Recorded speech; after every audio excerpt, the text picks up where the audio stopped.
talk to the media. You've agreed to talk about yourself. You've agreed to give interviews. But until now, this is the first time you're explaining your actions. And so I wasn't referring to his in-custody statements. In fact, I never asked either detective about what the defendant told them. He actually starts to tell them some things, and then he says he wants a lawyer, and they stop him. And they Mirandize him first, by the way. Then he starts to tell them some things, and he says, but I want to talk to my lawyer. And they're like, okay, we're done. So I'm not referring to that. I didn't ask any questions of the detectives about that.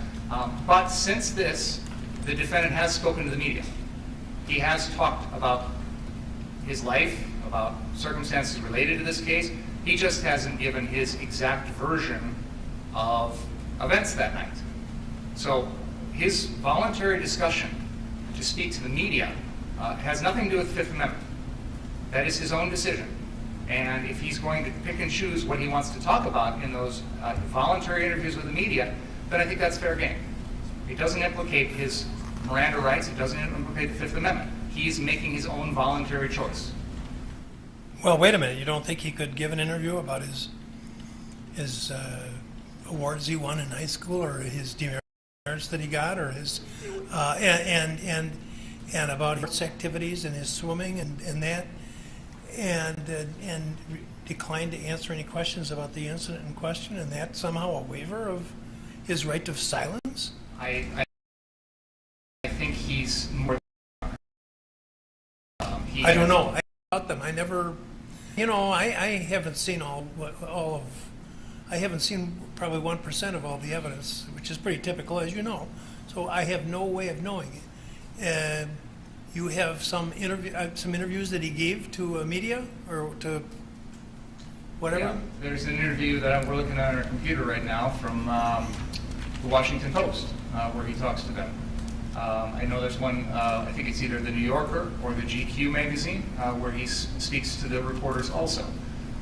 And he doesn't go into specific details about what happened that night, but it's not like it's talking about school or swimming or things like that. Well, no. Just don't leave it at, he doesn't go into specific details. I mean, it's certainly, there could be a waiver, but a very modest discussion about the activities of that night.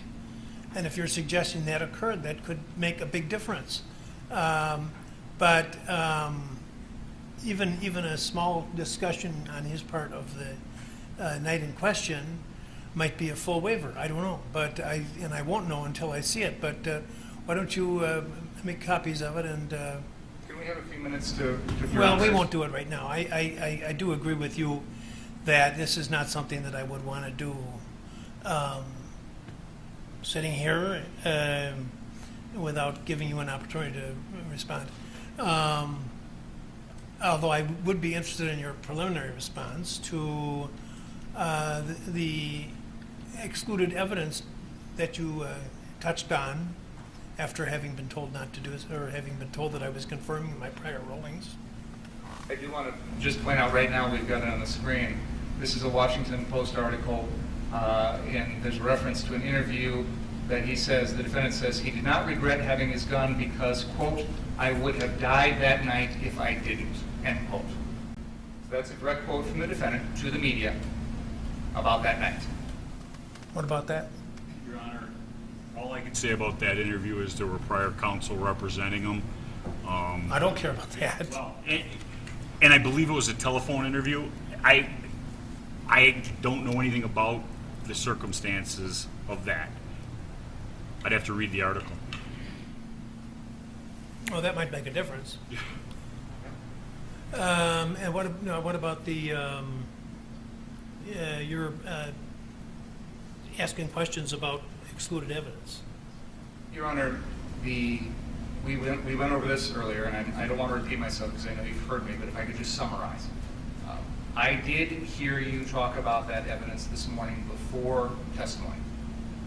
The defendant then took the stand. He admitted that he had said to the person in the yellow pants that he had pointed the gun at that person. I have seen that video. It was actually introduced by the defense. I think it was even in their opening statement. And there's this person who confronts the defendant and accuses him of this.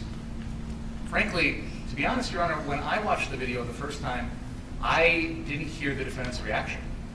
I thought it was someone making an accusation and then the defendant walking away as if trying to avoid a confrontation.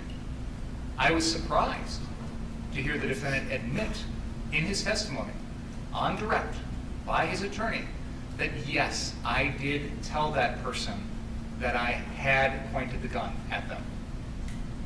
He explained then that he was joking when he said that. The jury can evaluate that. It goes to his credibility. It goes to whether or not he's telling the truth. It goes to his decision making. That is, again, this is an incident that occurred that night, so it's not something that happened separate in time. It presumably happened a few minutes before. But like I said, I was taken aback by the defendant admitting that he had said to this person, yes, I pointed a gun at you. And I think it's fair to say that watching that video, that person, believes strongly that this happened.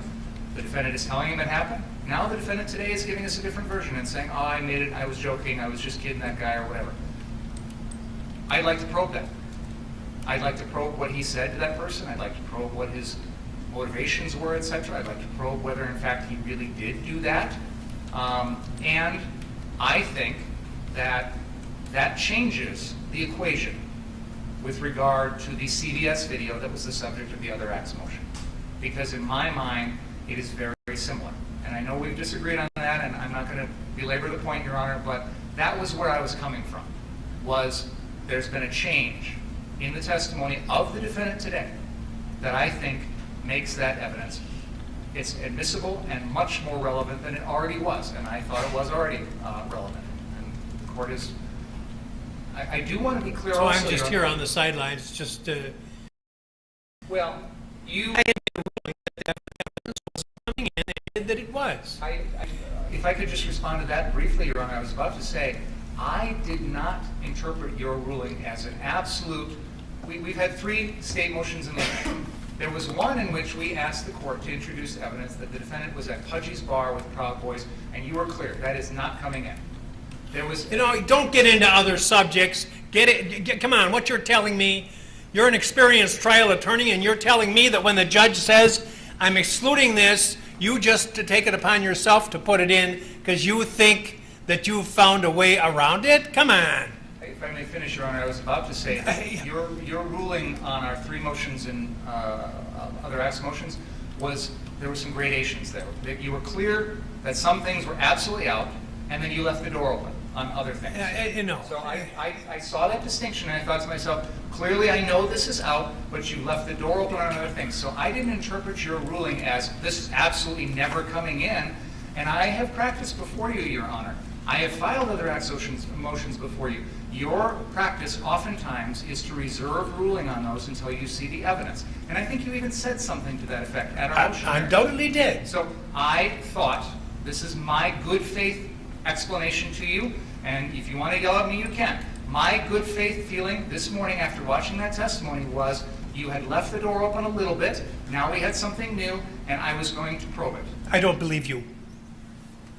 There better not be another incident. I'll take the motion under advisement.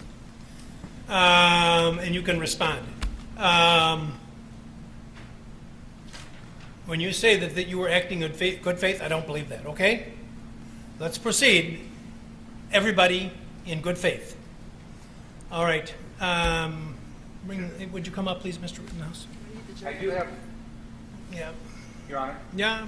I do have another item that I want to raise before the jury comes in and raise it with you.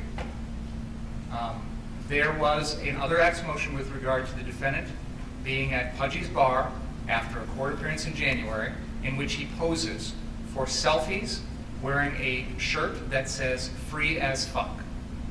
I would like to ask the defendant if he posed for selfies after a court appearance with members of the public wearing that shirt. I do not intend to talk about who those people were, what groups they were affiliated with, or anything along those lines. But I believe that it is relevant when the defendant goes to a bar after a court appearance and poses for selfies wearing a shirt like that. I think it is relevant to some of the issues that have come up in this case. For example, his remorse or lack of remorse, his utter disregard for human life, Those are things that I think it comes into play, because I think that behavior is not consistent with someone who has a regard for human life. The jury has already watched him break down on the stand with emotion. I'd like to probe how heartfelt and sincere these emotions are when you go to a bar and you pose for selfies with people, when you're out on bond in a first-degree intentional homicide trial wearing a free as fuck shirt. So, as I said, I want to use the photograph. I'm not going to talk about any of the people or who they were from. In fact, the photograph I'm going to use has actually got their faces blocked out, so we won't see any of the people in the crowd. We'll just see the defendant standing with a group of people for a selfie with that shirt on. That's as far as I want to go. Handle this issue. Nobody got an opportunity. First of all, you've made a ruling on it, and it was clear prior to him testifying. So part of this is, would we have raised it? Would we have brought it up if we would have known that it was going to be coming in? We have done there's been nothing to open this door, Judge. Nothing that has been said to open the door about what happened 4 months after this is relevant in any way to what happened that evening. That is part of what the court had ruled.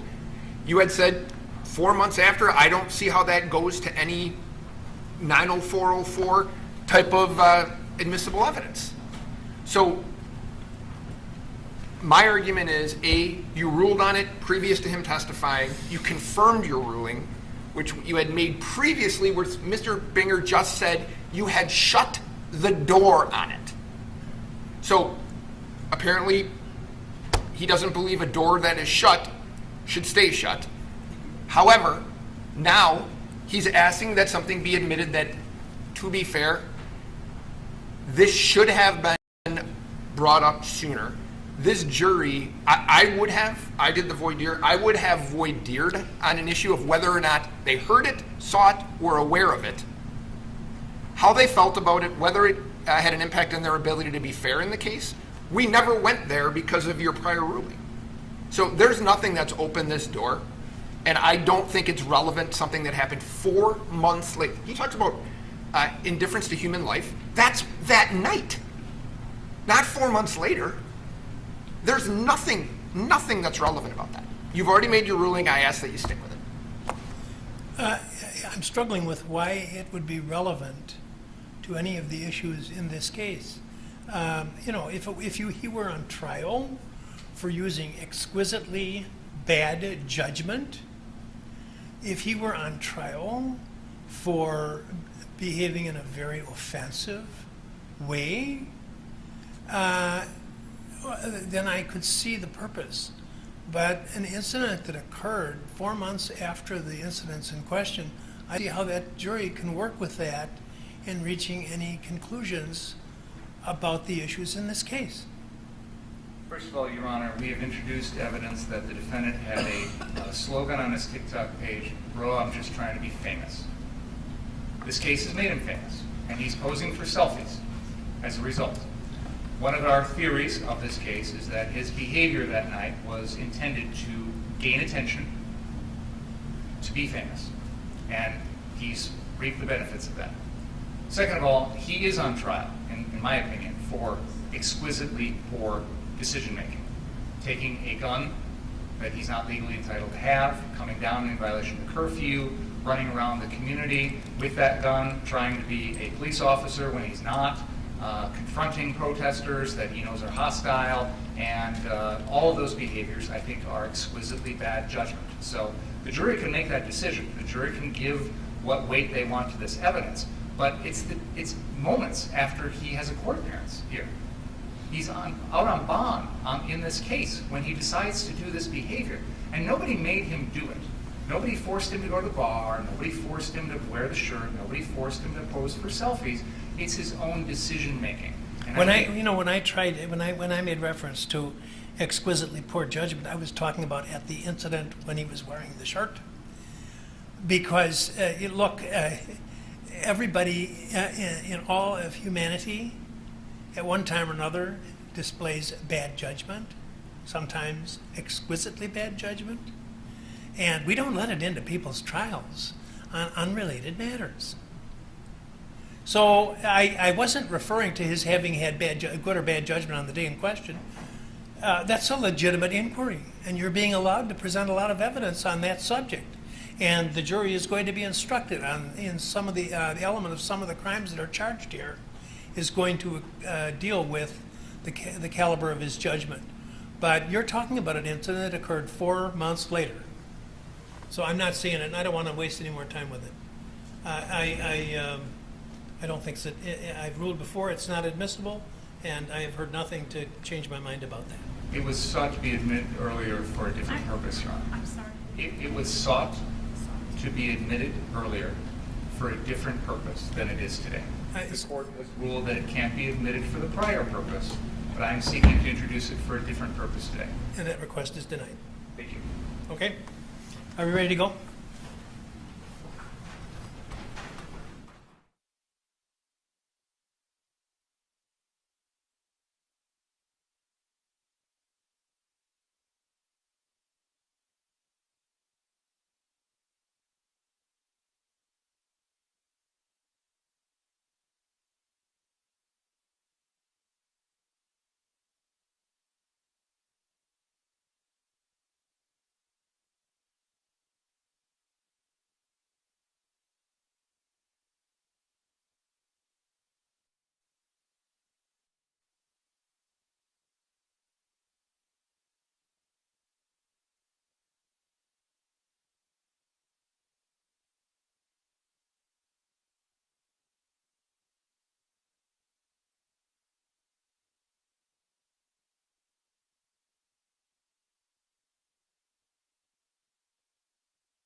Good afternoon, folks, and I've sustained the objection to the last, so let's proceed.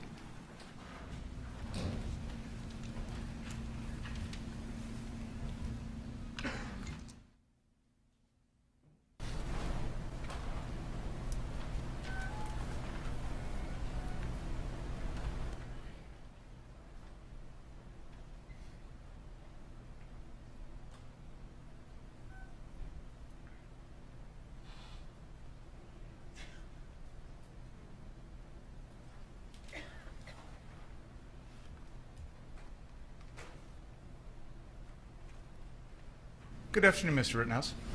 Good afternoon. You testified earlier that there were times that evening when Mr. Rosenbaum had threatened you. Is that right? Yes.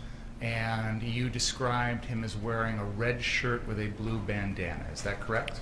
At certain times. Yeah. When he threatened you, that's what he was wearing? I believe the first time he threatened me, he was wearing a red shirt with the blue bandana. The second time, he had it wrapped around his face. Had what wrapped around his face? His T-shirt. So he wasn't wearing a shirt the second time around? Correct. And you indicated at one point you thought he had a chain in his hand? I believe so. When he made the threat to you with the red shirt on and the blue bandana, did he have the chain in his hand? I think one of the times he did. Okay, and so which of the times was it? I can't recall off the top of my head. I think it was the time when he was threatening to cut people's hearts out. And I don't need to know the threat, I just need to know which time it was. Was it the first time or the second time? Second time, the second time. What was he wearing the second time? He was masked. Well, the shirt wrapped around his face. And he didn't have a shirt on his torso. Correct. Okay. And you could see when he didn't have a shirt on his torso that he didn't have any gun tucked in his waistband, correct? I wasn't paying attention to that. I was behind Joanne Fiedler. I was somewhere over there. So how far away were you from Mr. Rosenbaum when he made the second threat?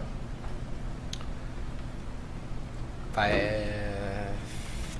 10, 15 feet. I'm not really certain. But you were close enough to hear the words out of his mouth. Yes. And you took that as a threat to you personally?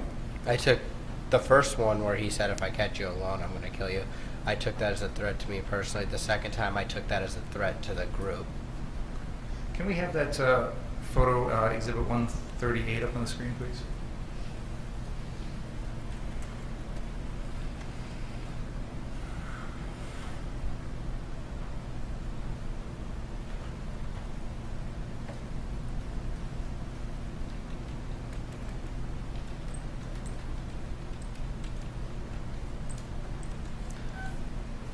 Do you see Mr. Rosenbaum in this picture? I do. And he's in the middle of the picture wearing the red shirt with the blue bandana, carrying the plastic bag, correct? Yes. Is that the way he looked when he made the first threat to you? When he said, if I catch you alone, yes. And he was carrying that plastic bag with him when he made that threat too, correct? Correct. How close was he when he made that first threat to you? Close. I couldn't give you an exact estimate, but he was close, less than 5 feet. So closer than Madam Court Reporter is to you now? I'd say about the same, if not a little bit closer. And you were next to Mr. Balch when that was said? Correct. Was anyone else there besides you, Mr. Balch, and Mr. Rosenbaum? I believe there were other demonstrators around. And you've seen in this trial that there's been a lot of video footage of that night, correct? Yes. And you've seen in this trial that there's a lot of video footage of you that night, correct? Yes. You'd agree with me that there's no video of either one of these threats, correct? I don't know if somebody filmed it that I'm aware of right now. You're not aware of any, are you? I'm not. So Mr. Rosenbaum looked like that at the time of the first threat, but then looked different at the time of the second threat? Is that right? Yes. And did you say he was carrying the chain when he made the first threat or the second one? The second. Okay. And he was still carrying that plastic bag the second time? Yes. That plastic bag has a clear side to it that allows you to see inside of it, right? Sorta. I didn't really look into the bag. So you didn't know what was in the bag at all? I didn't. Did he swing the chain at you when he made the second threat? He did not. Did he physically touch you when he made the second threat? No, he didn't. In fact, that entire evening, he never once touched your body, did he? He grabbed my gun when he attacked me. And that's why I asked the question the way I did. He never touched your body that night, correct? He didn't touch me physically. Okay. And neither the first or the second time did he run at you or charge at you or anything like that, did he? He didn't chase me.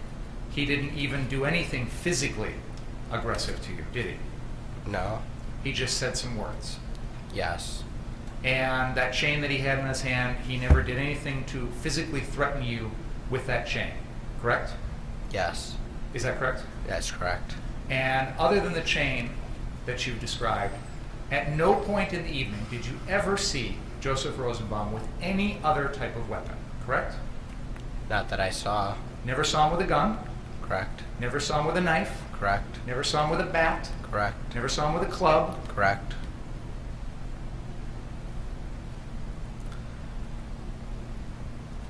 How far apart in time were these two threats that you say Mr. Rosenbaum made to you?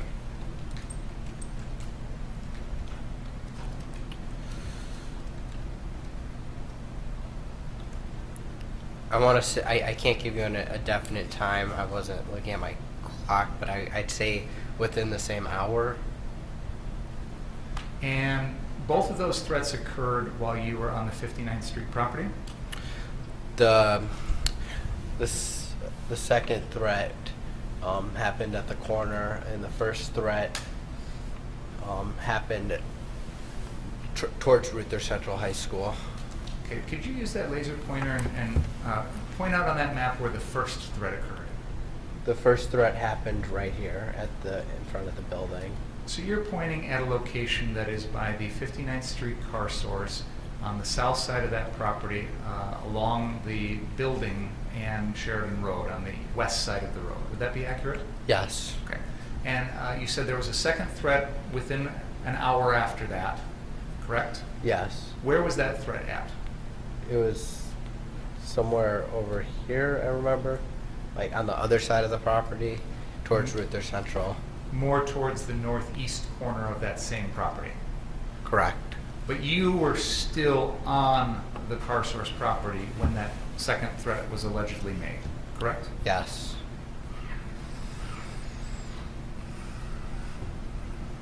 Did you remember what Mr. Rosenbaum had said to you later on when he's confronting you at the 63rd Street car source?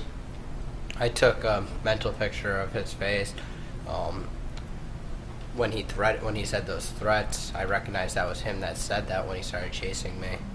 So when you are running away from him at the 63rd Street car source, you're thinking to yourself, this is the guy who had made a threat to me earlier. Is that fair to say? I was thinking this is the guy that said if he catches me alone, he'll kill me as I'm running away from him. The reason I asked Mr. Rittenhouse is, how did you know it was the same guy when he's changed the way he looks? His appearance, the shorts, his height. But in both of those instances that you've described, he's got something covering his face, either the blue bandana in one instance or the red shirt in a different instance, correct? He was wearing the red shirt when he chased me around his head. So you remember that from the second time that you say he threatened you? Yes. And you thought to yourself, this is the same guy? Yes.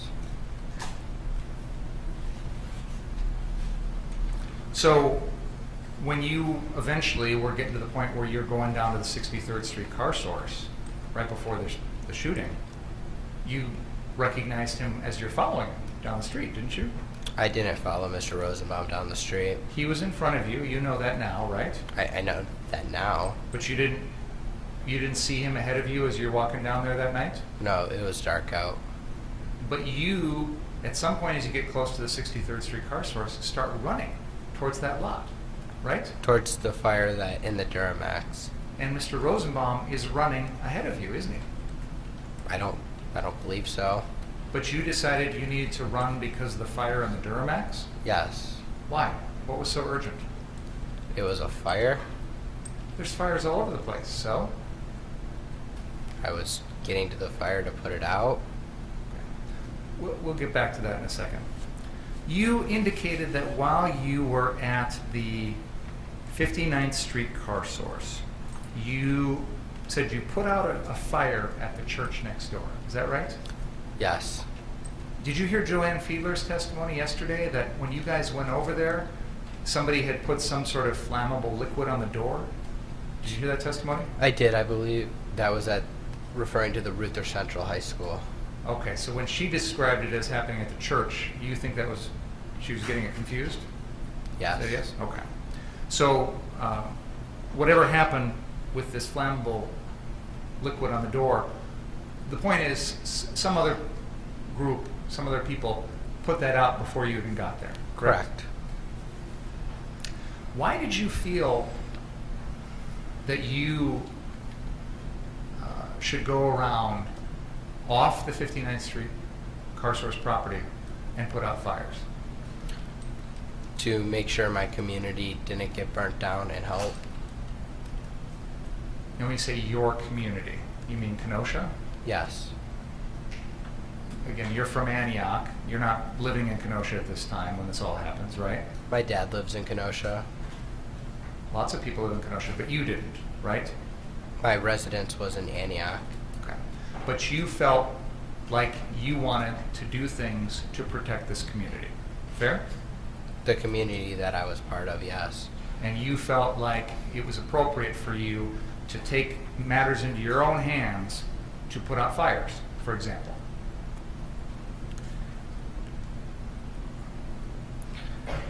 To put out fires by using a fire extinguisher, yes. Even though they weren't on the 59th Street property, correct? Correct. And were there other things that you decided it would be appropriate for you to go out there and take care of off the 59th Street property that night? I was walking around and asking people if they needed medical help. So you felt that you wanted to go out and help people, help protect people, help people feel better, treat people, things like that, even off the 59th Street property. Provide first aid. Normally in our regular society, that's something that we call 911 for, right? Normally, yes. Where are we headed? I think that the defendant's decisions to go off that property and involve himself in other matters are relevant, Your Honor. Well, I'll let you pursue it, but And that's exactly how these shootings happen. So, well, that's what the trial is about. which is Go- why I go think it's ahead. relevant. Go ahead. Go ahead. Normally, we would, if there's a fire, if there's somebody committing a crime, you call 911, right? Normally, yes. You didn't feel like you could do that night, correct? I don't think that I saw from the nights prior that the fire department wasn't responding to put out fires. Well, the nights before, there were businesses on fire along 22nd Avenue. There's the car source, large-scale property fires on the prior nights, correct? Yes. On the night of August 25th, we didn't have any fires like that. We just had a couple dumpsters, smaller things, right? That I saw, yes. I didn't hear you, sir. That I saw, yes. But regardless of how big the fire is, you felt that night that calling 911 was not an option, correct?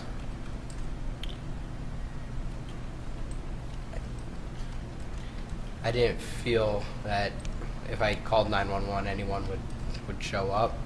Which is why you decided to take care of it yourself, correct? To provide first aid and put out fires. To do the things that normally we would expect the police or the fire department to do, correct?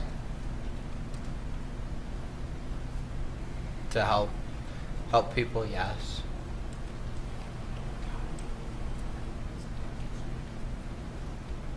Could you please move that microphone a little closer so we can make sure we hear everything you say? You can adjust it if you need to move it a little closer. Thank you. Let me, permit me to interrupt for just a moment. How's the temperature? How many are comfortable the way things are? Okay, I won't even ask the other side. There. See you ice cubes, there's nothing to worry about. It must be blowing differently here. Go ahead, Mr. You came to Kenosha that night armed with the AR-15 and no other ways to physically defend yourself, correct? I had an AR-15, yes. Other than that, you had no other weapons or devices that you could use to defend yourself that night, correct? Yes. There's an interview in which you say you're not carrying anything non-lethal. Do you recall that? I do. You indicated in response to one of your attorney's questions that there was no friction with the protesters that night. Did I understand you correctly? By friction, you mean? Well, I'm using your words, sir. I heard you say, in response to your attorney's question, that there was no friction with the protesters that night. Did I hear you correctly? Yes. And you're describing what you observed when you were at the 59th Street car source. Fair enough? Yes. So, based on your several hours at that location, it seemed to you as though the crowd of however you want to describe them. They've been called rioters, protesters, demonstrators, and things were fine. No tension, no friction, no nothing. Fair to say? For the most part, other than Mr. Rosenbaum, He was the only one that threatened, yes. that you saw. Yes. Can we please play exhibit number 18 at the 1 hour and 22 second and 22 minute and 14 second mark?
Okay.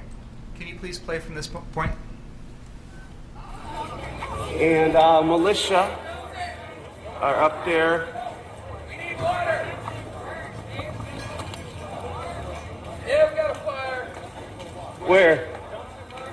Oh, dumpster fire? Yeah, just a dumpster fire. Hey, it's just like the year, man. Yeah, right? If 2020 was a blunt, it would be just a fucking stem. It would just be stand and seed, man. I could use a doobie right now. All right, let's.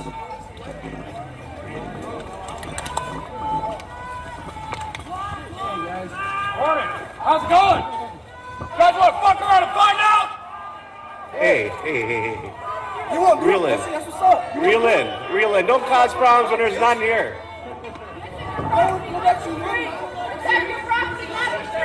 Yeah, that's true. Just stay on your property. Otherwise you're gonna cause, there's way too many of them there.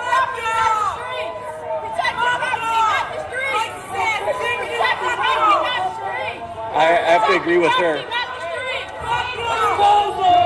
your property, not the streets. Protect your property, not the streets. Protect your property, not the streets. That's what the fuck you're doing. I have to agree with her. Yeah, they shouldn't be on the street. They're just protecting their property. One of the guys is an asshole. I know, I thought they were yelling at them. I was like, why? Oh, no, Well, we did because they lit it on One fire. of the guys losing his patience. He should go inside. Yeah, that's what we're about to send him. Yeah, if you guys could switch him out. Just somebody's loose cannon. He's got a lot of rage. He says the wrong thing. This whole crowd burns you guys alive. Protect your property. They're respecting that. Just keep it there. Hey, let's keep it moving, guys. We're not standing. Fuck the police. Let's go. Dude, he's just trying to protect his property.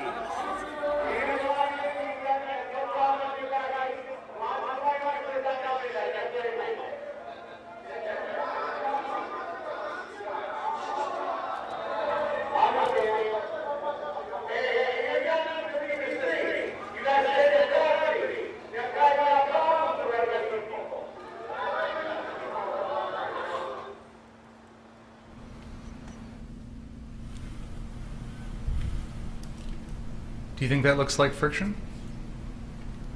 A little bit. And you witnessed that, didn't you? I didn't witness what Mr. Collette did. I didn't see that. But you saw the reaction from the crowd, right? Yeah, a little bit. I wasn't really paying much attention to that. Would you agree with me that it seems that the crowd was reacting to members of your group going out in the street and trying to interfere with what was going on off your property? I don't think they were happy about it. And in fact, Kriston Harris, who made this video, specifically told you to stay on your property and not go out on the street and try and put out fires or interfere with any of that stuff. Just protect your property. Isn't that what he told you? I believe so. I was just going to grab the garbage can, the dumpster that belonged to the car source that was on the car source property. This is before you headed south towards the 63rd Street car source, right? Yes. This is before you decided to go down there with a fire extinguisher, correct? Yes. This is before you shot Mr. Rosenbaum, Mr. Huber, Mr. Grosskreutz, and at the person that was jumping over you, correct? Yes. So you knew that this was a crowd that would not react very favorably to you going out there and trying to put out fires or interfere with any of that stuff. You knew that, didn't you? I didn't. Even after that incident, you still didn't have any idea that this is a crowd that's not going to take it very well. It seems like they were more mad at the part of him screaming what he screamed after, not putting out the fire. That's what it seemed like to me. And he screams to them, "Fuck around and find out," right? That's what he screamed to them. After they had just tried to light a dumpster on fire, right? Yes. So what did you interpret that to mean? I don't know. I didn't witness in the time. I just grabbed the dumpster a minute after and tried to pull it onto the property. Because it seems to me he's saying, you light stuff on fire and I'm going to use my gun. Your Honor, that's a total I'll withdraw the question. Doesn't matter what it seems to you. Your Honor, I guess he's not asked the questions and then withdraw. Yeah, it doesn't matter what it seems to you. You can ask your questions. That's fine. Go ahead.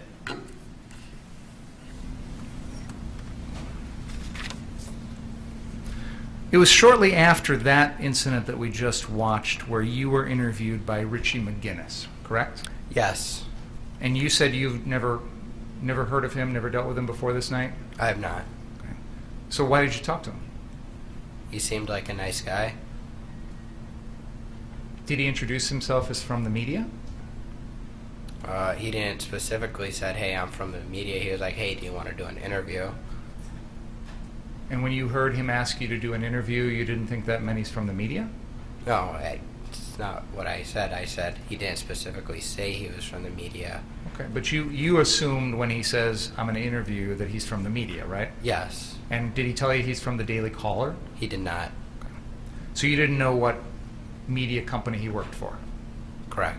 But you agreed to have him interview you on camera, correct? Yes. Can we please play exhibit number 16?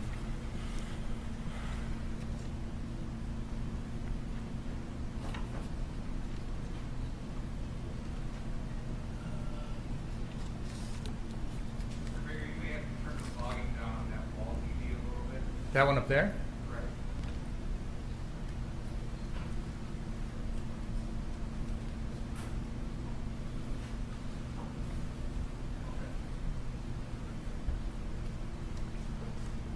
What are you doing out here? Obviously you're armed and you're in front of this business we saw burning last night, so what's up? My job is there's somebody running around.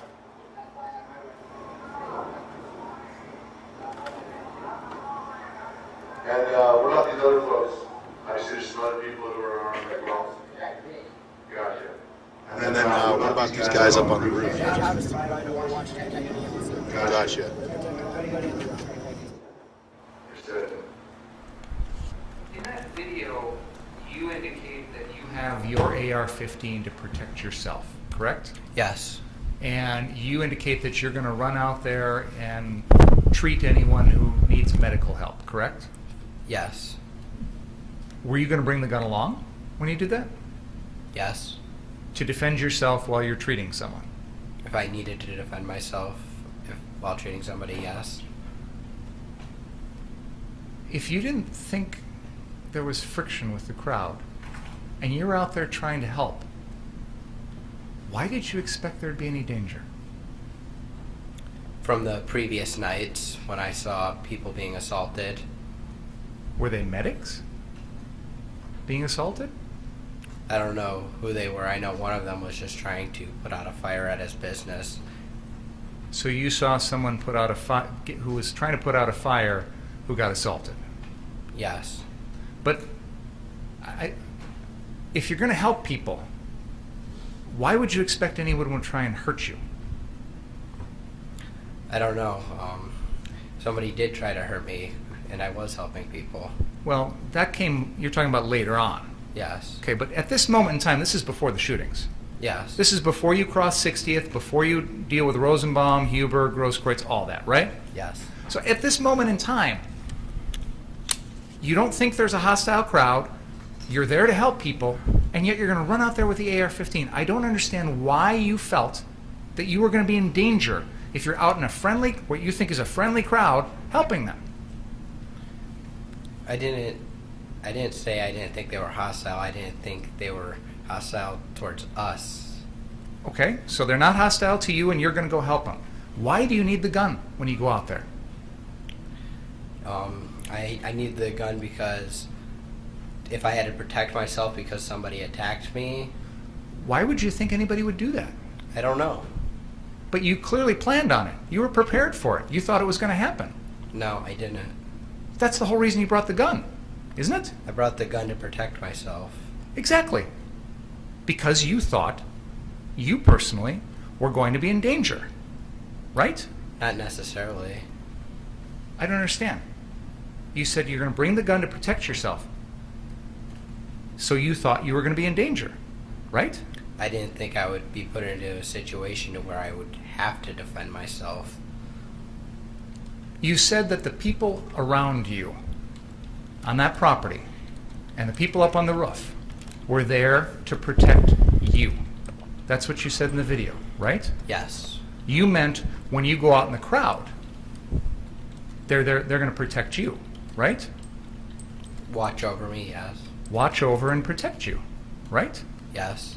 Again, because you expected that if you go out in that crowd to try and provide medical service, you thought you were going to get attacked?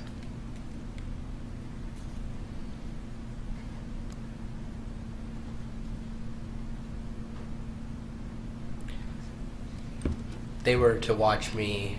They were on the roof to watch me, and if somebody was to attack me in their view, they could say, "Hey, Kyle, watch out." They've got AR-15s. Yes. We talked earlier about the fact that the AR-15, you can't use deadly force to protect the building, right? Correct. The AR-15 was to protect you, right? That's what you just said. Not the AR-15. I said they could shout down to me and be like, "Hey, Kyle, watch out." So they're just carrying around the AR-15s for no reason? I don't know why they're carrying around the AR-15s.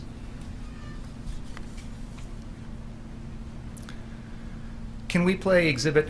This is the end. At the end of this video is where you invite Mr. McGinnis to follow you and Ryan Balch, correct? Yes. And you invited him to do that because you want, I think you said when your attorney was asking you questions, that you wanted him to film you while you were out in the crowd doing your thing.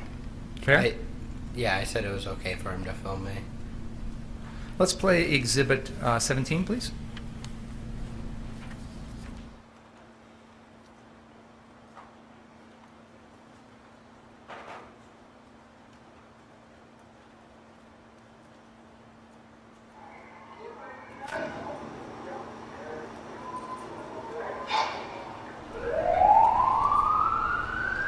It's kind of like medics who are packing. Right? Gotcha. I'll see if they're buying the team. Gotcha. McGinnis just asked you, so you're a certified EMT, and you said yes, correct? Yes. That was a lie, correct? I'm not an EMT. You're not a certified EMT. You're not an EMT of any kind. You weren't on that night, correct? Yes. So you lied to him, correct? I told him I was an EMT, but I wasn't. And you knew you were being interviewed by someone in the media when you told that lie, didn't you? Yes. Please continue. And do you work as an EMT normally?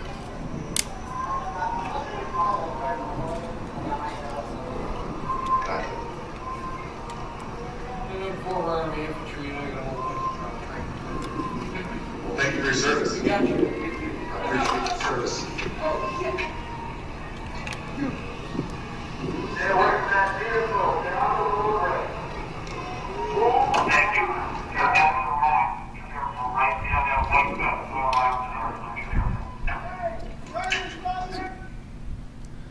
Can we back up 10 seconds, please? And then just pause right there. We just heard a voice say something to you, Mr. Balch, about people throwing rocks or something along those lines.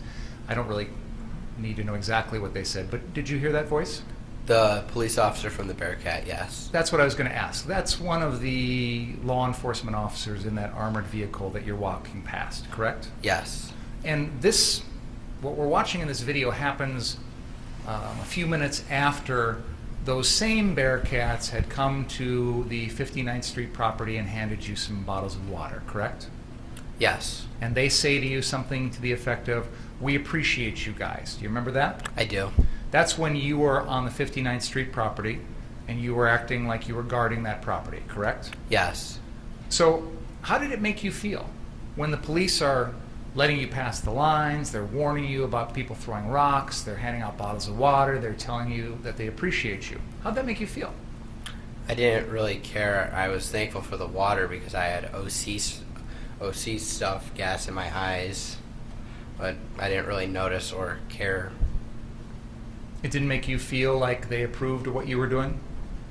No. It didn't make you feel like you're emboldened now to go out there and act on their behalf?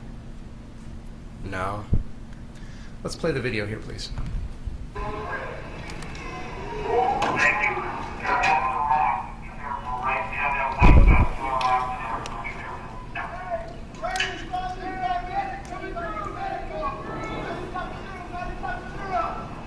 Pause. You yelled something friendly. I'm not sure how many times, but you yelled friendly out. Yes. This is, if I can use the pointer, you are crossing on the west side of Sheridan Road. You are crossing south across 60th Street here, heading across the police line, which had barricaded across 60th and Sheridan. Fair? Yes.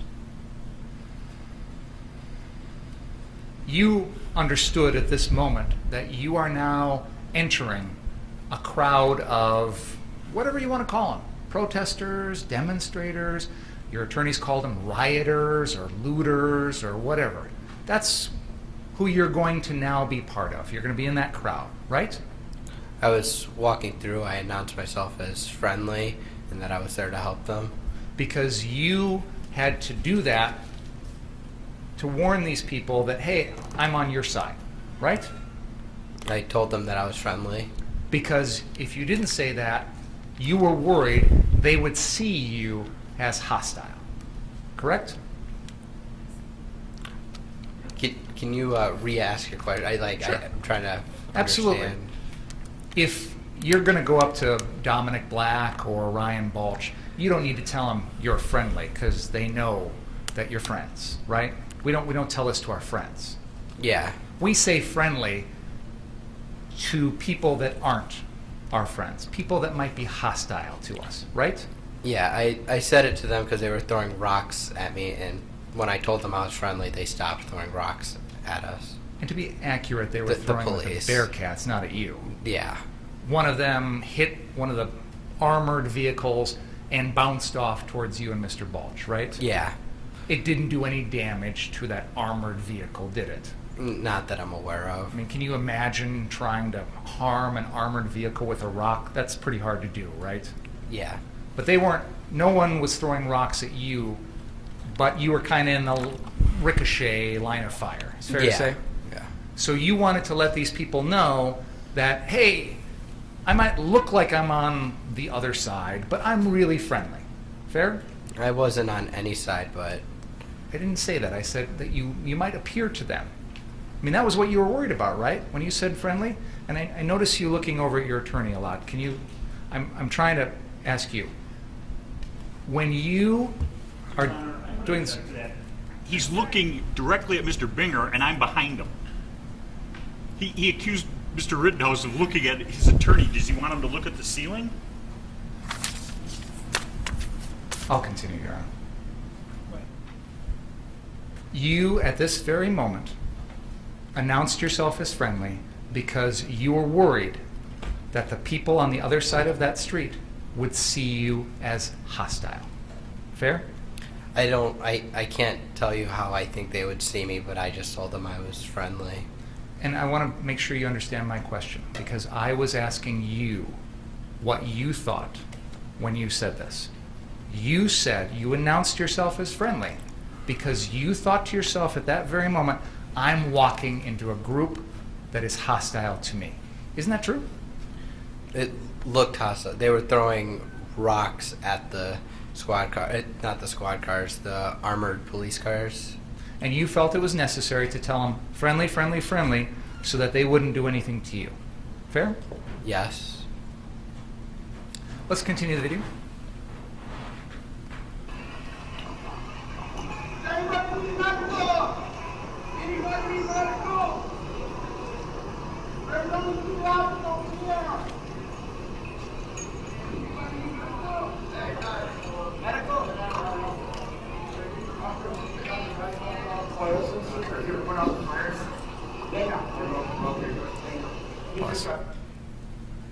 There's a person that comes up to you carrying a skateboard. Do you see that? I do.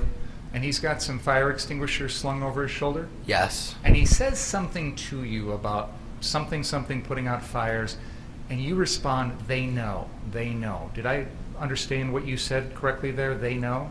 That's what I just heard, but I don't remember that interaction very well, other than helping the guy after with the shoulder. And that's going to come up in a second here, but when you're talking to this individual about the fire extinguishers, do you remember anything about that conversation? It's hard to recall, but I think it was about fires, that they were putting out fires. Okay. And when you said they know, who's they? I don't recall. Do you have any idea what you were talking about? I don't. It seems to me, Mr. Rittenhouse, that this person is suggesting he's going to go put out some fires, and you're sort of assuring him that you don't need to, it's okay. Would that be a fair interpretation or no? No. Okay. But you don't remember what was going on? I don't remember the conversation, what it was about, other than fires, and I don't recall it. This is one of the guys in the group that you later got your fire extinguisher from, right? No. Okay, we'll get to that in a second. Let's continue.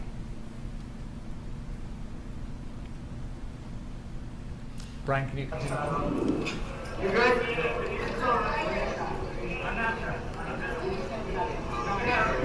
How you got rubber bullets? Oh, no, I just got rubber bullets. No, it doesn't mean anything else. It just stunk. It just fucking stunk. Well, pepper boy never hurt nobody. It was literally just like, It's a little spicy, that's all. I was like, oh shit. It was really not. Yeah, that's also. Here's your place, dog. Does anybody need medical?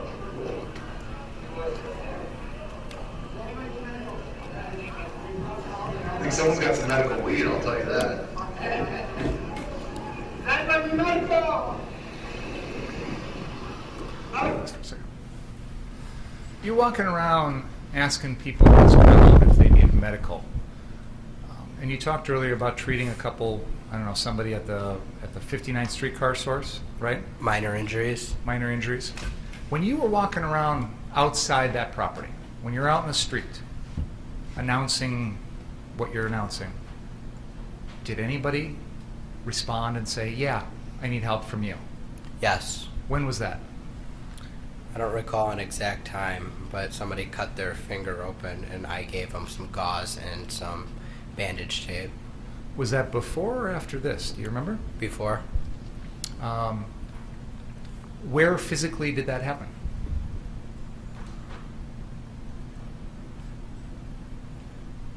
I don't recall. And was this a situation where you announced or yelled out that you could help, and then somebody said, yeah, I need some help? Was that what went on in that situation? Yes. Okay. As you're walking along here, from this point until the end, until you shoot Rosenbaum and Huber and Grosskreutz, no one in this crowd ever says to you, yeah, I do need medical, come over and help me, correct? Yes. That's correct? Yes. Okay, let's continue.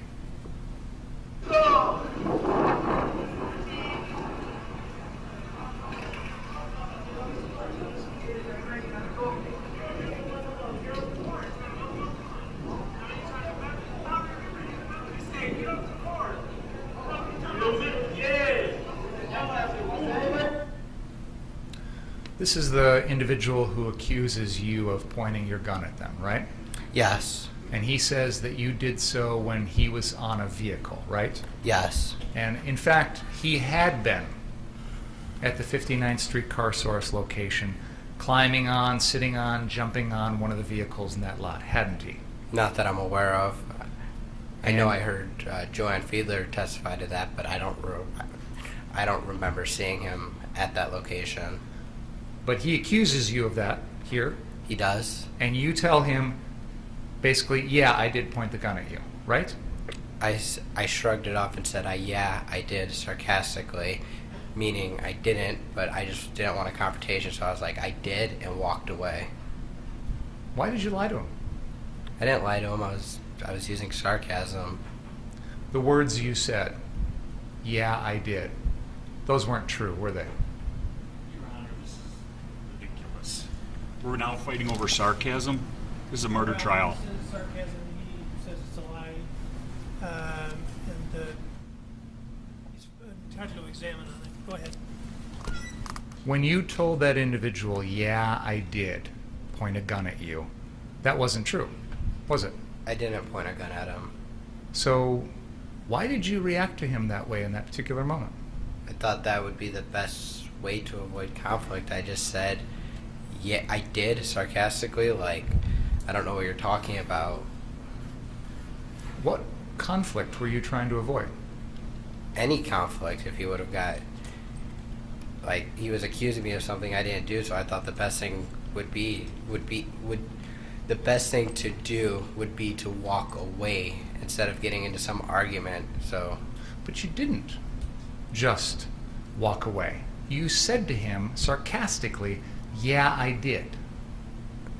I said sarcastically, I did, and walked away. Because you were worried about a conflict. What conflict were you worried about? A verbal argument.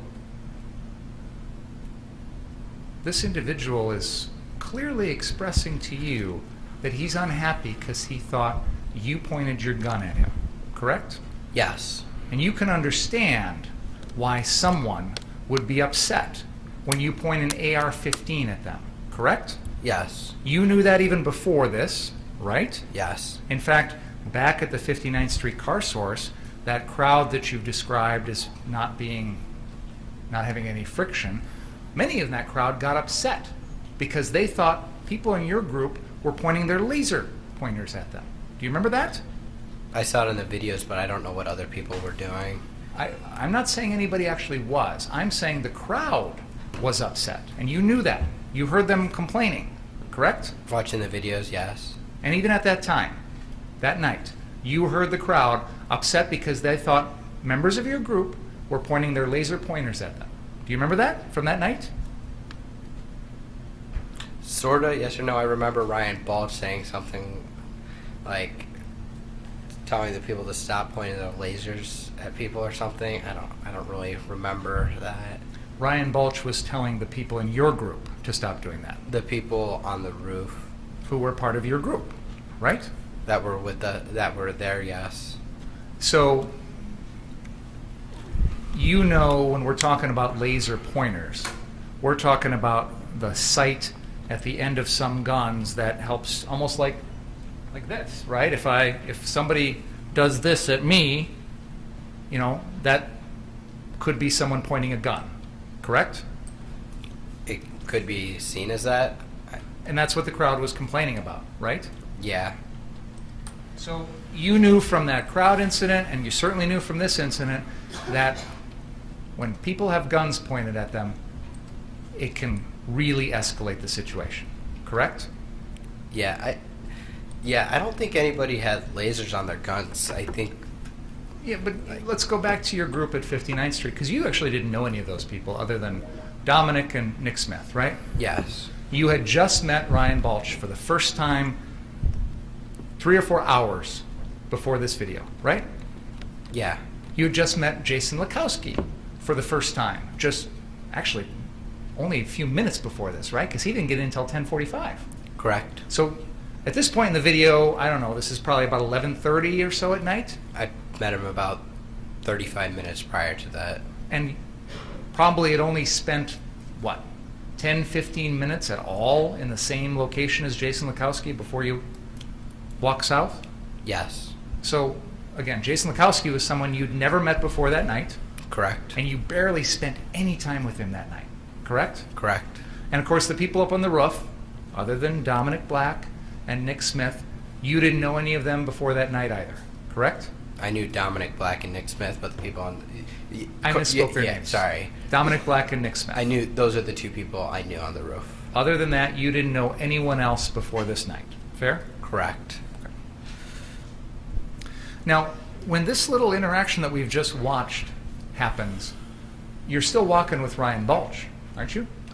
I'm not. I thought I was at the time, but seeing hindsight view, I'm not. When you decided to cross 60th with Ryan Balch, you two talked about the fact that if you get separated, to go back to the 59th Street car source, right? I don't recall that conversation happening. But you tried to do that, didn't you? I did. Because you felt like if I'm out here by myself, that's not good. I need to head back, right? Yes. And you also talked to Ryan Balch about the fact that when you get out into this crowd, keep your mouth shut. Don't antagonize them. Didn't Ryan talk to you about that? No, we didn't talk about that.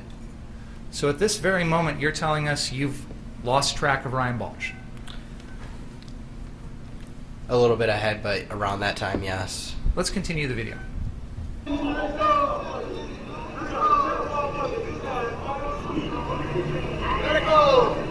Well, yesterday or today? Pause. You have just walked off the screen, heading east across Sheridan Road to the Ultimate gas station, correct? Yes. And at that point in time, you don't know where Ryan Balch is, correct? When I stop and look around, yes. And instead of deciding to head back at this point, you go over to Ultimate Gas and you talk to some folks over there. Fair? I walk over to the Ultimate gas station, I walk around, and I try to see if I can find Mr. Balch. And you couldn't do that. No. So then you decided to approach the police line and cross back, correct? Yes. Because you decided your best course of action at that point would be to return to the same group that you'd been with, correct? Yes. Now, at that moment in time, the police had pushed everybody south of 60th, right? Sorta. I don't really know if there were. In, Say south to 60th? I said south of 60th. Let's go back a little bit. We watched that interview with Richie McGinnis where he first comes up to you and talks to you, right? Mm-hmm. Do you remember that? Yes. And you're standing there at the 59th Street property, aren't you? I am. And he talks to you about what you're going to do, and you're going to run out and help people, things like that, right? Yes. At that point, the police had already passed with all the Bearcats and MRAPs and armored vehicles, right? It's what it looks like, yes. And they had established a line on 60th and Sheridan, correct? Yes. And they pushed all of the protesters, demonstrators, rioters, whatever you want to call them, all of them south of 60th, correct? I don't know if I can honestly answer all of them. I don't know. I believe there are some people still north down Sheridan and in the across the street. So were there, I mean, we saw a crowd earlier of lots of protesters out in the street. That group, the numbers had dwindled quite a bit. Yes. Okay. So after the police move everybody south of 60th, there's no more actual threat to the 59th Street car source, is there? I don't know. Well, at that moment in time, what imminent threats did you see to the 59th Street car source property? I don't know. Do you remember seeing any protesters out in the street in front of the 59th Street car source after the police pushed everybody south of 60th?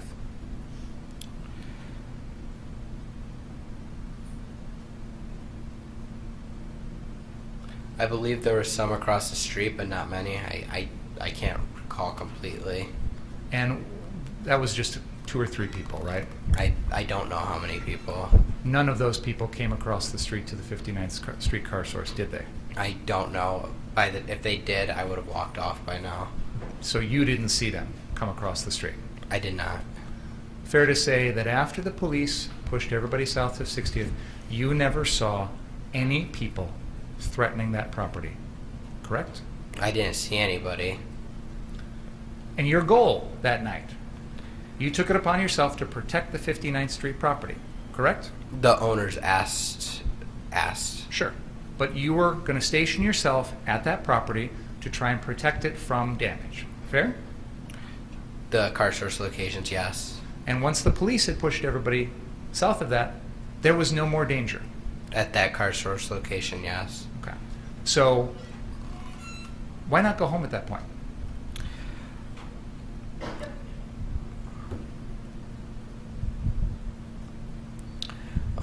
Because the police were still pushing people back, and then they were backing up, and I was still helping people provide medical first aid.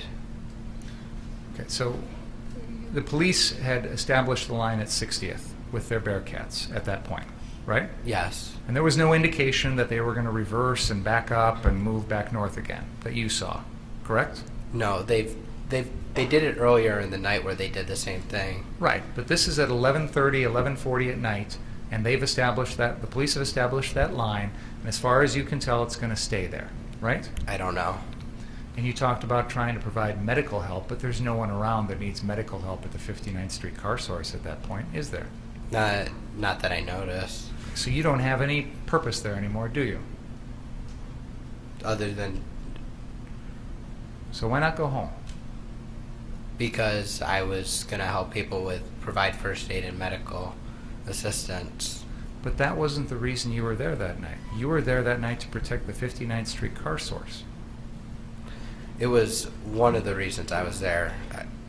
Part of my reasons of being there was to protect the car source properties and provide first aid and medical assistance.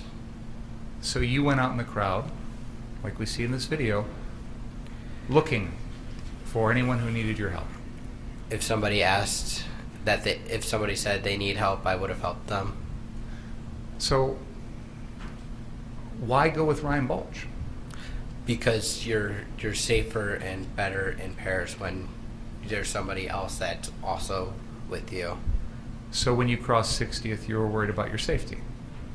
A little bit. Even though you think this is not a hostile crowd and you're there to help them, you were still worried about your safety. That's why you needed Bulge to back you up, right? I said I didn't think they were hostile towards me. I didn't say that they weren't a hostile crowd. So let me rephrase my question. That's to take that into account. You didn't think this was a crowd that was hostile to you personally, and you thought you were going to help them, but yet you also felt you needed a backup, an armed former Army infantryman to protect you. Fair? Yes. And yet when he's gone and you can't find him, you don't immediately go back, right? I looked for him for a second, and then I think max I looked for him for like 3 minutes, and then I tried to go back. And when you couldn't get back straight across the police lines, did you decide to try and go around the police lines? For example, the Ultimate gas station is here at 60th and Sheridan. Why didn't you walk down the street here and go over this way and around? I don't know. Why didn't you go west over this way and go around? I don't know. I guess it was very close in time that I was heading back, that I was turned down by the police before I got the phone call from Dominic Black. So I guess I didn't have time to really think like which ways I can go around. You knew the layout of downtown Kenosha, right? Because you said you drove that area the whole time. right? A little bit. So you go over to the Ultimate gas station and you spend some time talking with folks that are there who are similarly dressed as you. They've got similar clothing, similar weapon, things like that, right? Similar weapons. I wouldn't say similarly dressed. But you went over there because you felt that those were people doing something similar to what you were doing that night. Fair? I thought that would be the safest spot for me to go. Why did you think you'd be safe with those people? Because I was alone, and they were, like I said, you're better in pairs, and I didn't want to be alone in that situation. You didn't want to be alone out here with this crowd that we see on the screen right now. I Right? did not want to be alone with them. You wanted to be with the group at Ultimate Gas that had AR-15s like you, right? I wanted to be back at the car source where there weren't people around. Right, and we've talked about that, but initially you go to Ultimate Gas To and- look for Ryan, yes. but you also talk to people who have AR-15s just like you, right?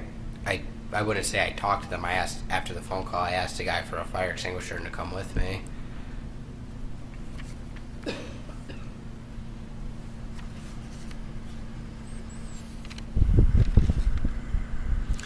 Let's play exhibit number 11 at the 54-minute and 30-second mark.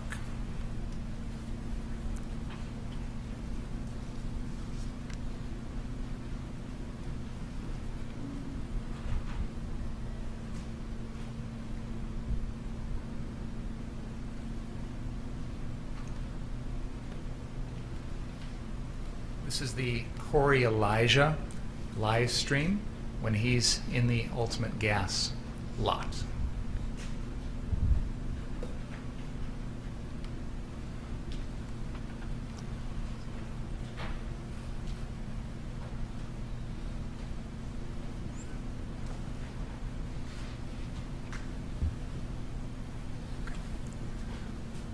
Mr. Rittenhouse, that's Ryan Balch Yes. standing there in the Ultimate Gas lot, correct? Yes. Let's play this video.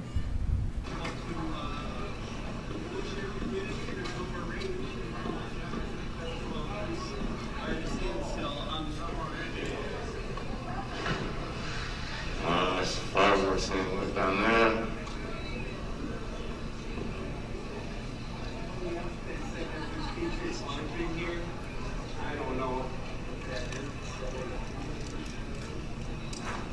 Pause. We just saw you run through this video, correct? Yes. I started this video at the 54-minute and 30-second mark. It is now paused at the 54-minute and 56-second mark. So for 26 seconds, Corey Elijah has Ryan Balch on screen, center of this video during that entire time, right? Yes. And you run right past where Corey Elijah is standing, right? Yes. And Ryan Balch is loitering there in the middle of the screen for at least 26 seconds, right? That's what it looks like on the screen. And your testimony is you were trying your best to find Ryan Balch at the Ultimate Gas station at this point because you needed him to protect you?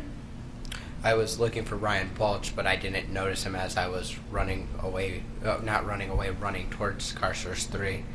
But for 26 seconds before you start running, he's standing right there, isn't he?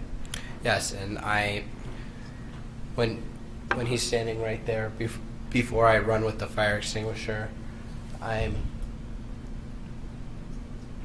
over here on the phone with Dominic Black.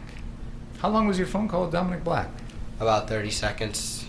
Okay, so before that, you'd been looking for Ryan Balch? Before that, I tried to get back to the car source lot number 1. And you'd also been looking for Ryan Balch? Seeing if I could see him in the crowd of people. Because you wanted a partner, a buddy, to protect you? To protect each other, yes. And in fact, when you borrowed that fire extinguisher, you asked someone in that group to come along with you, right? Yes. Because you wanted someone there to protect you when you go down and put out what you think are some fires, right? Yes. Because you know that you're running into a crowd that is not friendly to you, right? No. That's why you had to say the word friendly, friendly, friendly, because you knew this was a crowd that would not see you as friendly, correct? I screamed friendly, friendly, friendly because somebody screamed burn inside. I'm talking about when you crossed 60th. You yelled it then. At that time, yes, but And no one in the crowd is yelling burn inside or anything along those lines, are they? not at that time. And you also wanted someone from that group to come along with you when you're going to go down and put out a fire, because you knew full well that anyone running around like you putting fires out is going to cause a reaction in the crowd, a hostile reaction, correct? I didn't think it would cause a negative reaction. I wanted somebody to come with me because you're better in pairs, and I thought there were other people at that car source before I got there. Well, Dominic, if you're telling us that Dominic Black called you to run 3 blocks down the road to put out a fire at the 63rd Street car source, then you must have known at that moment that there wasn't anyone else down there, right? Why would you need to go if somebody's already down there? Mr. Black said to me on the phone, "Hey, they're setting fires at the other car source. I need you to get down there and put out the fires." It must not have, I don't think it, I took it as there's not other people down there. Why would you need to go 3 blocks down if there were already people there? To help. He's asking a question. This witness doesn't know the answer, whether there are people there or not. He's told us he thought there were, so I'm probing the basis of that and his understanding at the time. You can answer if you understand the question. I'll repeat the question. Why would you need to run 3 blocks down to the 63rd car source if you thought there were already people there? I thought there were people there, but Dominic asked me to go down there. I thought that was to help put out the fires that were down there. This video that we're watching is minutes after you've left the 59th Street car source, right? Yes. And when you leave the 59th Street car source, you're with Ryan Balch. Yes. And then this reporter, Richie McGinnis. Yes. And as far as you know, when you leave 59th Street car source, everybody in your group is still back there, right? At the car source. At 59th Street car Yes. source. Everybody's still back there. Yes. Joanne Fiedler. Yes. Dustin Collette. Dominic Black. Nick Smith. Jason Lakowski.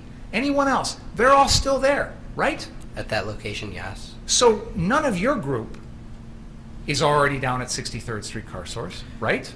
The other group that showed up after we got done taking the pictures with the, I think I said 2 or 3 vans, I believed they were still down there.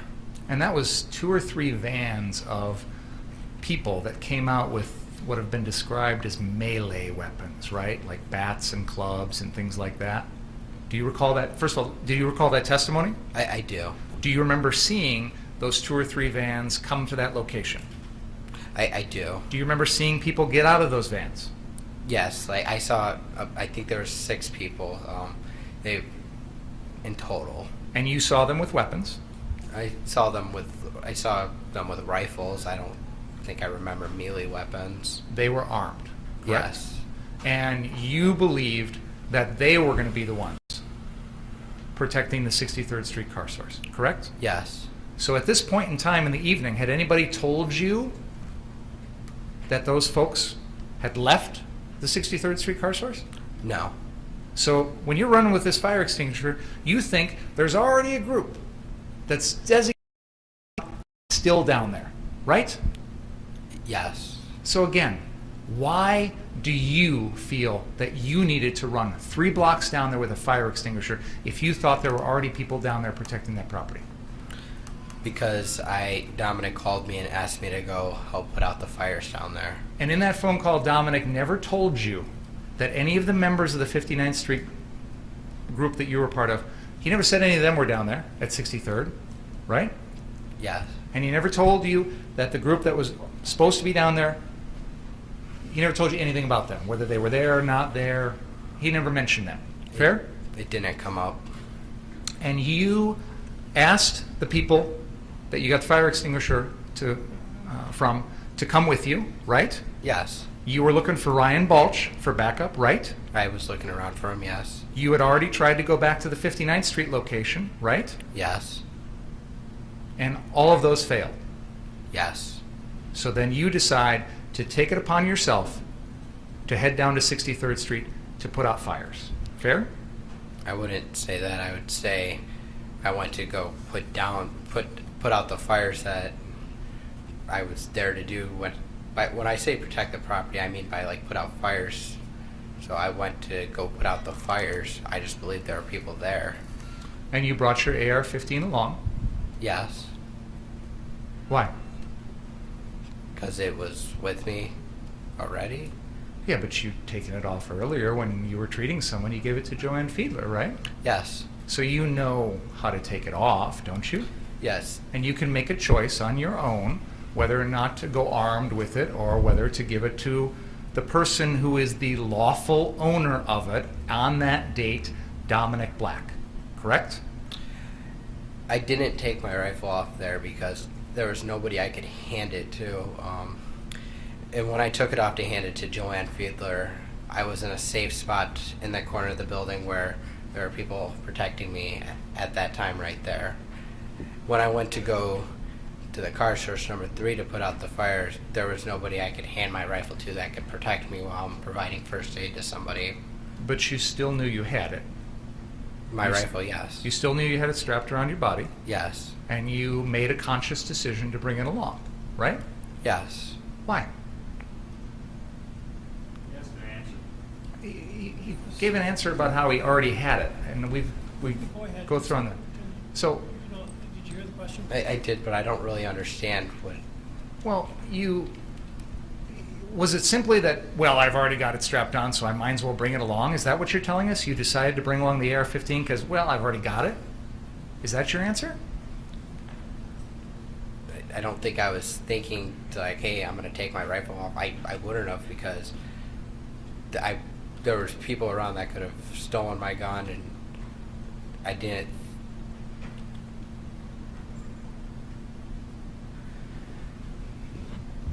I didn't take my rifle off because I was going there alone. I was going to be running there alone, and I didn't take it off because no one else was there to protect me as I was going there, so that's why I brought it. For protection? Yes. You brought it along down there because you felt like you would need to protect yourself against someone else harming you, correct? If that would have happened, I would have protected myself, but I didn't think I was going to be attacked and ambushed. But you just said you had it for protection. What were you expecting you would need protection from? I thought we had covered much of this before. I'm specifically focusing in on the time period where he is heading down to the 63rd Street car source. I have not asked him about this yet, Your Honor. Well, go ahead, but you need to pick up the pace somewhat. When you decided to bring your AR-15 loaded with 30 rounds down to the 63rd Street car source location, what did you think you needed protection against? I didn't really think I was going to have to protect myself. You told us just now you brought it along for protection. I did, but I didn't think I was going to need to protect myself. You brought it along for protection, but you didn't think you needed protection? That's not what he said. Objection. I'm trying to clarify the two different answers that I think he just gave, Your Honor. Well, go ahead. Do you understand the question? Not really. I asked you why you brought the gun. You said you needed it for protection. I said, protection against what? You said you didn't think you needed protection. I'm confused. Can you help me understand why you're telling us you needed a gun for protection, but you didn't think you needed protection? I brought the gun for my protection, but what I was saying is I didn't think I would have to use the gun and end up defending myself. So you, in this video, are running. Yes. You run across the screen. Yes? Yes. And then I think you testified on direct that as you made it down the block, I don't remember exactly how you phrased it, but you stopped running and you walked for a little while. Is that right? I jogged and walked occasionally. Carrying the fire extinguisher and your gun. Yes. And you're alone at that point with no backup, right? Yes.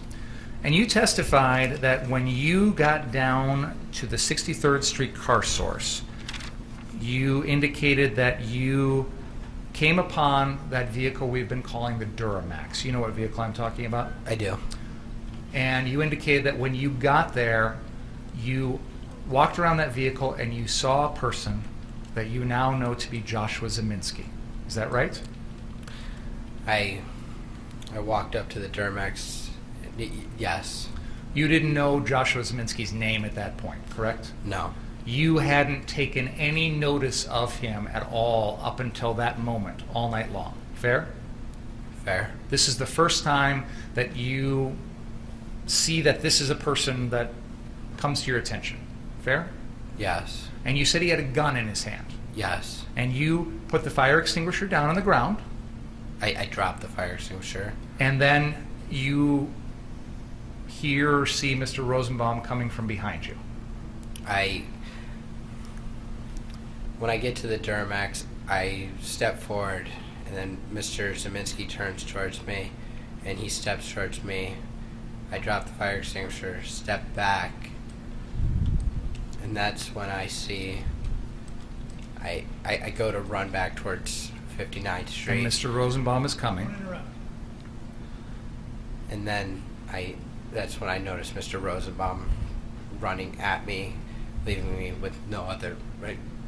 Mr. Zeminski in front of me with the gun, Mrs. Zeminski right there, a couple feet away, and then some other people there.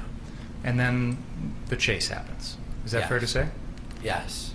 Have you told us everything that you did when that situation just happened at the Duramax? Yes. Can we play the iPad, please? The iPad with the drone video. This is exhibit number 73. I don't know what are you guys going to do?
Mr. Rittenhouse, this is a video that has been admitted into evidence as exhibit number 73. This is a video taken by a drone that was hovering south of 63rd at the time that you shot Mr. Rosenbaum. We're going to play the beginning of this video on the iPad, and I'm going to have Detective Howard use the pinch and zoom feature on the iPad to zoom in on the area. Your Honor, I'm going to object to this, and I'd like to be heard outside the presence of the jury. What do you think? Perfect time for a break, don't you think? Let's take a break. Please don't talk about the case during the break. Read, watch, or listen to any account of the trial.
What's up?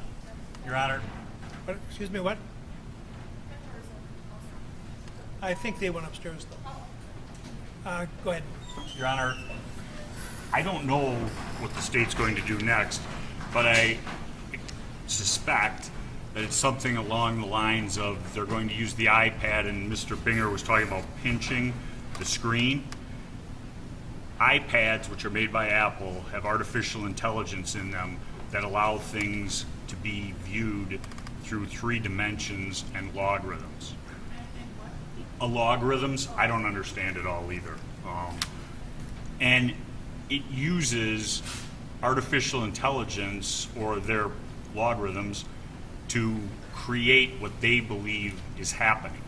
So this isn't actually enhanced video.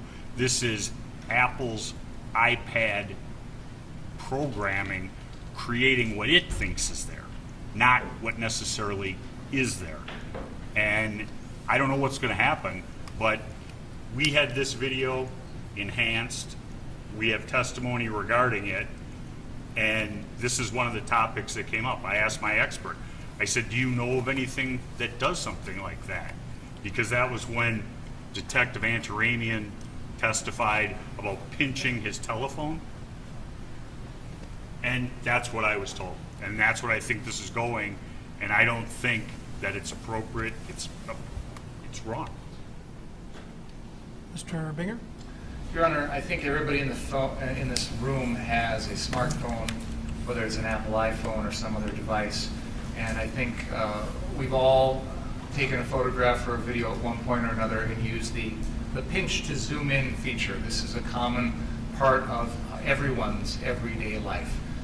In the olden days, you had a photograph and a magnifying glass, right? That doesn't change the photograph. When you use a magnifying glass to look at words on a paper or a photograph, the magnifying glass doesn't change the image.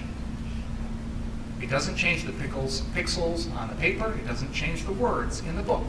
All it does is make them easier to see.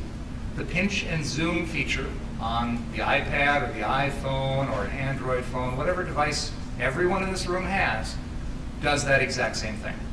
Now, if counsel has an expert who will say that this is unreliable or distorting the image or something along those lines, even though this is something everybody in this room has done with countless videos and photos throughout the last 10 years of our lives here, this is a fact. This is a feature of everyday life in America now with smartphones.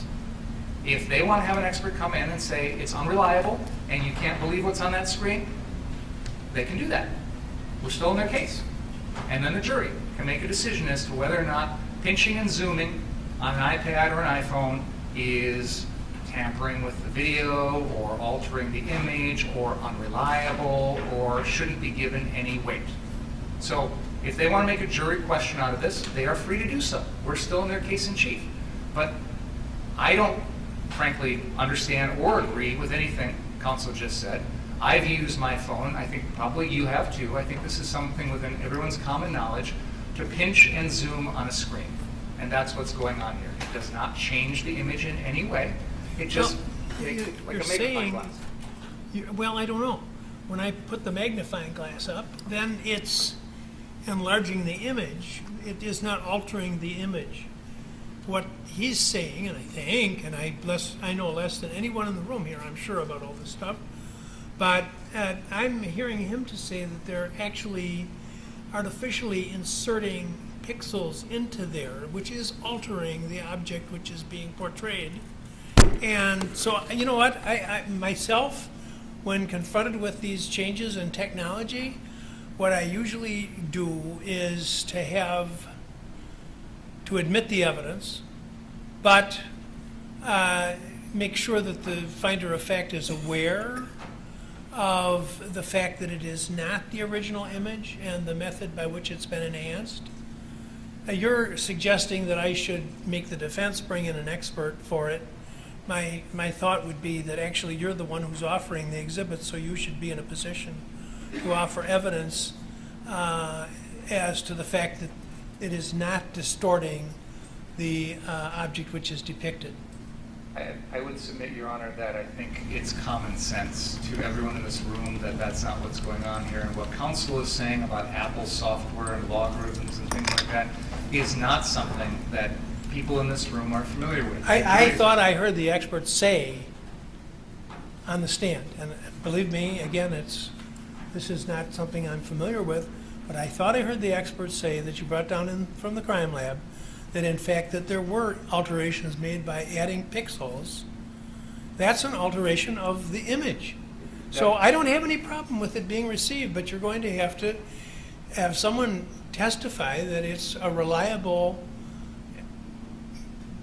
I don't want to say mirror image, but because obviously if you insert more items into an area of space, it's going to distort what's depicted. I think, Your Honor, when the pinch and zoom maneuver is used on the screen, it actually, it takes the high resolution that we see here and it brings it into the point where the pixels are actually spread out more. You know what? I'm not going to accept as accurate what Richards is saying, and I'm not going to accept what you're telling me. I said if you can offer somebody who's knowledgeable in these areas the document or I think you should be allowed to use the image, but this is high risk to me. If you insert more data into an area of space, well, you're wagging your head no. Tell me where I'm wrong. There's no proof in this record that we're doing that, Your Honor. I didn't say there was proof of it. I said you have the burden of proof. You're the proponent of the exhibit, and you need to tell me that it's reliable. The exhibit's already in evidence, Your Honor. That I know. The enhanced exhibit is not in evidence. This is not enhancing. Well, then why show it? I mean, the reason you want to show it is because it enhances the image, right? No, one at a time. I'll say what Mr. Krause was just saying. The defense has taken videos and photos and cropped them, zoomed in on them on many exhibits in this trial. And this is, again, like I said, the magnifying glass is not changing the image. What the expert testified to about his software program was that he uses, I think he called it AMFAR5 or something like that. It was a software program he was using to create the additional images or the exhibits that were introduced with regard to this drone video. And he talked about what that software program does. He was not talking about the common, ordinary, everyday pinch and zoom feature on the Apple. They're two different things, Your Honor, and I want to be precise about this because I don't think it's fair to equate the technical video editing software used by the crime lab with pinching and zooming on an iPhone. They're different software programs, different procedures, and I don't think it's fair to extrapolate this. Every one of those jurors is familiar with this process. This is a fundamental part of our lives nowadays. It's much like 100 years ago people used magnifying glasses. This is no different than that. And I think this is common knowledge, and I don't think I need any sort of expertise on this issue. If the defense wants to quibble with it, they have an expert who can offer testimony. But the exhibit's already in evidence. It would be no different than me putting off a photograph of it and then holding up an enlargement. I mean, we had a guy coming yesterday with Walgreens prints. I mean, this is what is done with photographs all the time. There's enlargements done in the lab. It doesn't change the pixels. No. You know, I don't want to hear about what happened earlier in the trial that came in without objection. If you didn't object, then I didn't address it. Now, I'm not going to police this case, so everybody, anytime somebody wants to put some evidence in, I'm going to say, well, wait a minute, what about that? What about that? I have to have an objection. I get an objection, and then I rule on it. There has been no objection during this trial when either side has exploded an image or anything like that. If you'd have brought in an objection, if he'd have brought in an objection, I would have ruled on it. But to say now, well, this has already been done during the trial. I've got an objection in front of me now. He's suggesting that the amplifying the image is altering what is portrayed, the image which is portrayed, and you're giving me as a defense, it's no different from using a magnifying glass I don't believe that. Because if I take, the image is the same, and all it is doing is improving my poor old vision. Here, you've got someone, to correct me if I'm wrong, I do believe the expert testified that he had inserted, or either him or the device inserted additional pixels into the image. That, Different program, Your Honor. well, I don't know what kind of a program. I don't care what kind of a program it is. The question is the image in its virginal state? I care about what program it is, Your Honor, because these are technical issues. Mr. Richards has just made representations with no basis whatsoever. Can you slow down? Absolutely. Stand it over again. Mr. Richards has just made technical representations with no basis in this record whatsoever. He is questioning a common part of life that we use, everyone uses, every single day. The expert who testified was talking about a different software program, and it does make a difference. I don't know. Well, then if it's going to be an issue, let's You're make the an issue out of proponent. I said before, I'm not going to talk about it further. You're the proponent, and you need to assure me before I let the jury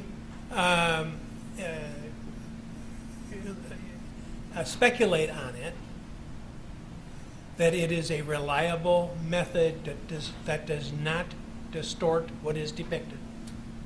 So, Okay, so we're going to take a break. I understood you correctly. We can play it now, and then we'll tie it up later. I don't think that's what I said. That's what I thought you said, so that's why I'm asking. Yeah, I don't know. Maybe I did. If I said that, shame on me. I said that we're going to take a break right now, and I said before I'm going to allow this to be amplified in the way that you want, it is going to have to be demonstrated to me that it's a reliable way to do it. Then we would request an adjournment to do that now. Well, we're not going to adjourn the case now to do that. Well, before I am done with my cross-examination of this witness, I would like to use this video, and I will need some time to make arrangements for what you're asking. So I would ask that before I am,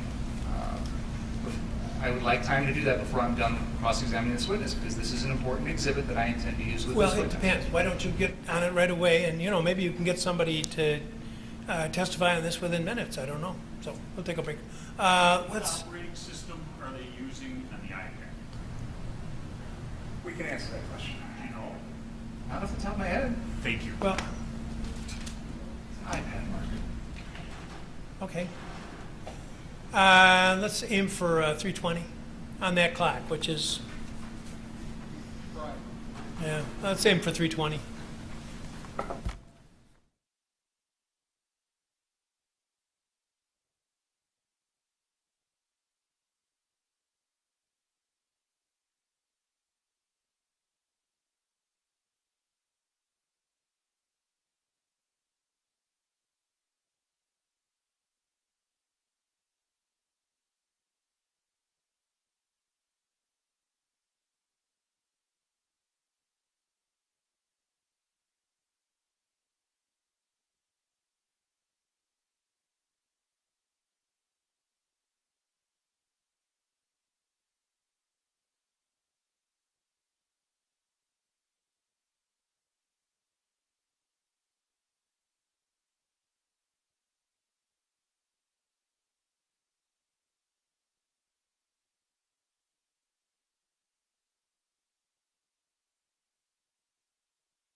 got one in the back.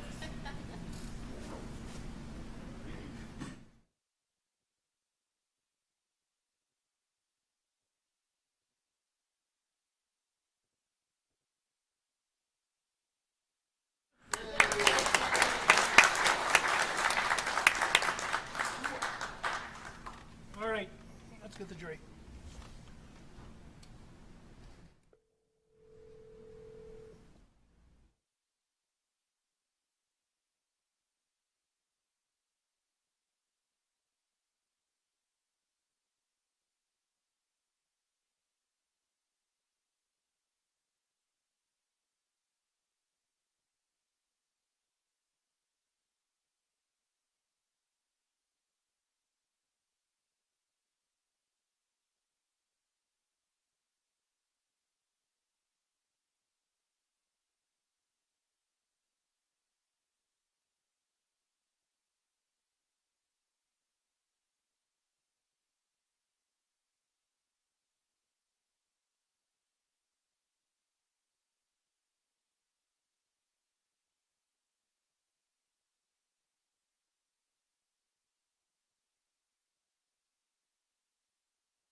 Ladies and gentlemen of the jury, I'm going to move that TV in front centrally. We're going to watch exhibit number 82. This is a version of the drone footage that was introduced by our expert, James Armstrong, yesterday. And I'd like to be able to put this TV centrally so everybody can see it. So if you could let us know if you're able to see it when we move it, please. Oh, I'll turn them on.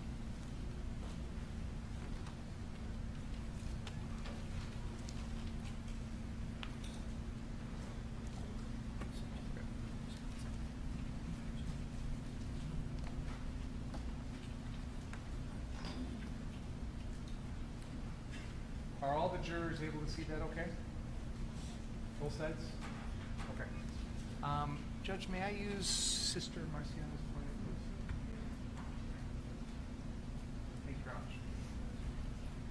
much. As we play this video...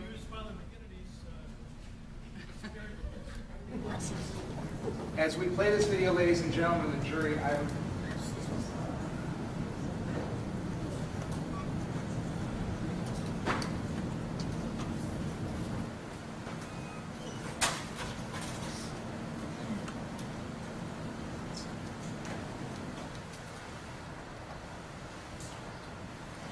direct your attention to this location, which is at the front end of the Duramax.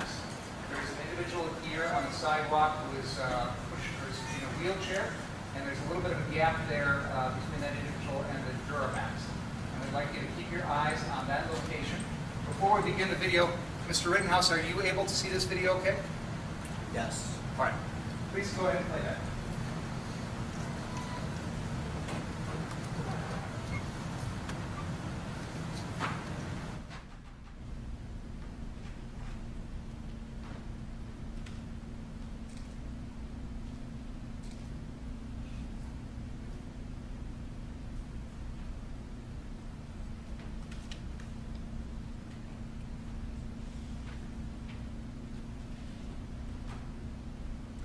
Could we please play that again? I'm going to have you pause at a moment right at the beginning.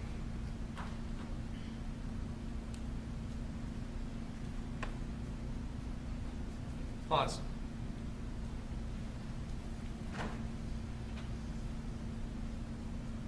Now, Mr. Rittenhouse, you told us earlier everything that you did when you first got to this location, correct? Yes. What you didn't tell us is that right here on the video, You have your gun raised, don't you? I can't see it. You know what? This is a nice 4K TV. I'm going to turn it a little bit towards you. Move it a little bit back so the jury can see it. Are you able to see that screen okay? I don't think all the jurors can see it now.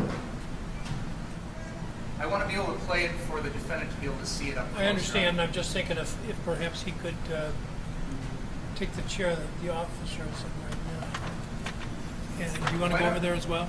Would you, would it be easier, Mr. Rittenhouse, if you came and stood a little closer to that screen? Is that the same definition? Well, you know, and you're using the pointer, so we want to all be looking at the same TV. Okay. Okay.